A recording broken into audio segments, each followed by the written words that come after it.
हजरत बिलाल के गले में रस्सी डाल के ना जब मक्के की गलियों में वो नौजवान दौड़ाया करते थे, हजरत बिलाल के करीब से गुजरते तो गुजरने वाले भी अजीब बात करते। कोई कहता जरा और कलमा पढ़, कोई कहता बिलाल अपने रब को तुझे बचाए, कोई कहता बिलाल तुझे क्या जरूरत पड़ी थी ये सारा कुछ करने की।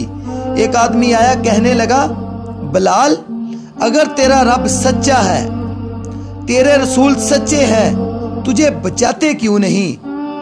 फिर तुझे बचाते क्यों नहीं जब तू इतना मुखलस मोमन है और इतने तेरे अंदर खलूस पाया जाता है? वो आते क्यों नहीं तेरे दफा के लिए? वो तेरे लिए ढाल क्यों नहीं बनते?